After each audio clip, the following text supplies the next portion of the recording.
अगर आपने रिसेंटली कोई भी बिल्डिंग बनते हुए देखी होगी तो आपने ये पाइप जरूर नोटिस की होंगी। ये है पीवीसी पाइप जो बिल्डिंग में इलेक्ट्रिक वायर्स के लिए डलते हैं और इनका मार्केट 6.3 बिलियन डॉलर्स का है जो कि अगले 7 सालों में 12 बिलियन डॉलर का होने वाला है। They've signed a memorandum of understanding with Parvati Agroplast to acquire their PVC pipes business for 235 crores. That simply means कि इनकी डिमांड डबल होने वाली है और बड़ी बात तो ये है कि इनका आज तक कोई ऑल्टरनेटिव नहीं आया।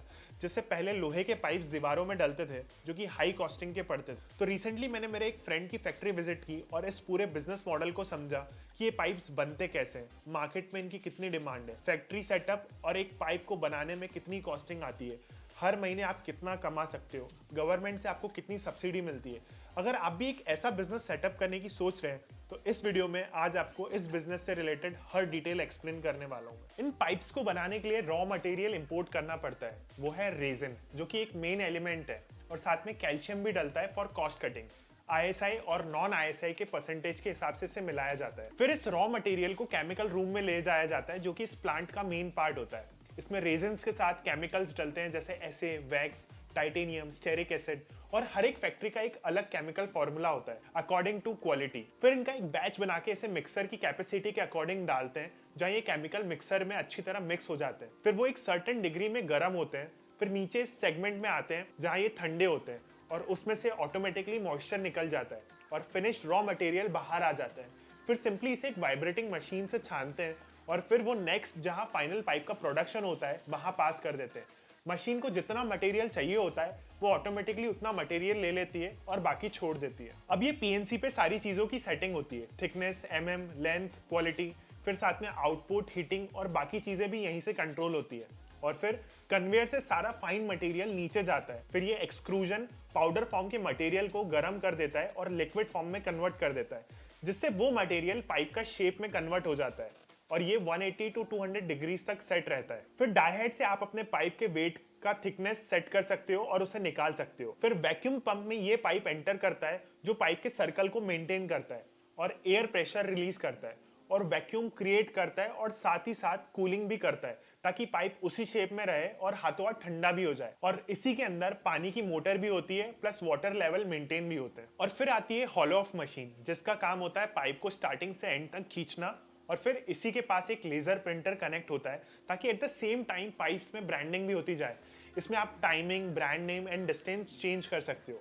और फिर आता है ऑटो कटिंग मशीन जिसमें आपके पाइप की लेंथ आप सेट करके उसे ऑटो कट पे डाल सकते हो to get your finish product, जिसमें आप लेंथ और एमएम सेट करके अलग अलग साइज में निकाल सकते। फिर ये पाइप्स टिंटिंग मशीन पे जाते हैं जहां पे ये स्टोर होते हैं और टिंटिंग मशीन इसे नीचे गिरा देती है बंडल्स में और साइड में एक कंप्रेसर होता है जो कि पूरी मशीन की जितनी भी एयर की फंक्शनिंग होती है उसे मैनेज करता है। जैसे पाइप को खींचना, कटिंग, टिंटिंग, इन सब में एयर की फंक्शनिंग चाहिए होती है जिससे ये कंप्रेसर मैनेज करता है। और साथ में ऐसे ही इस फैक्ट्री में 2 सेटअप्स थे।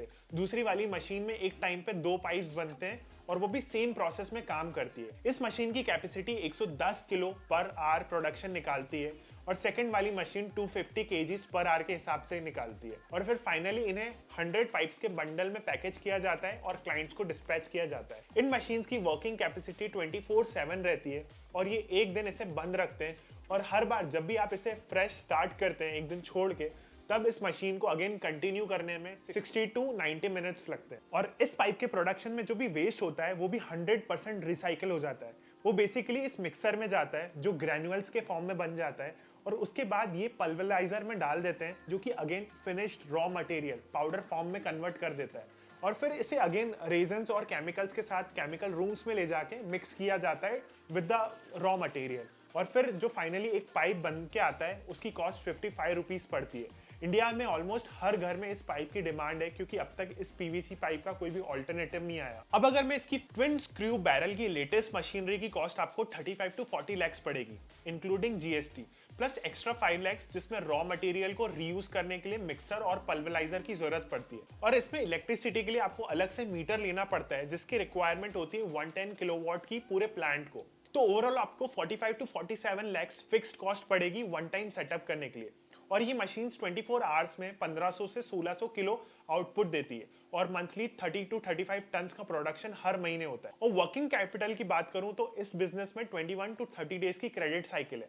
तो सिंपली आपको 30 से 40 लाख ऐसा वर्किंग कैपिटल लेना पड़ेगा ताकि आपको फ्यूचर में कोई प्रॉब्लम ना आए।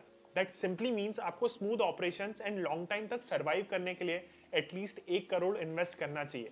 लेबर की बात करूं तो आपको टोटल डे टाइम पे 5 लेबर्स की रिक्वायरमेंट होती है और नाइट में 4, क्योंकि डिस्पैचिंग रात में नहीं होती। इन लेबर्स में एक स्किल्ड लेबर होता है और बाकी अनस्किल्ड लेबर होते हैं। प्लस मार्केटिंग के लिए 1-2 लोगों की जरूरत और पड़ती है। स्पेस की बात करें तो आपको 3 से 4,000 स्क्वायर फुट स्पेस की जरूरत पड़ेगी। आप एक बेसिक सेटअप करते हैं तो एक मशीनरी के साथ आप 30 से 35 लाख का प्रोडक्शन कर पाओगे। और नेट प्रॉफिट्स की बात करें तो आप लेबर, इलेक्ट्रिसिटी इन सब को हटा के आपको 7 to 8% की नेट इनकम जनरेट होगी, which is around 2.5 to 3 lakhs a month। और ईयरली ROI कैलकुलेट करें तो 20 to 25% ROI पर ईयर आपका इजीली निकल सकता है। प्लस इसका सबसे एडिशनल पॉइंट ये है कि गवर्नमेंट आपको मशीनरी पे अंडर PMEGP स्कीम 40% तक सब्सिडी देती है। अगर जगह आपकी खुद की है तो आपको मशीनरी की कॉस्ट पे 40% तक सब्सिडी मिल जाती है, हर साल 10%।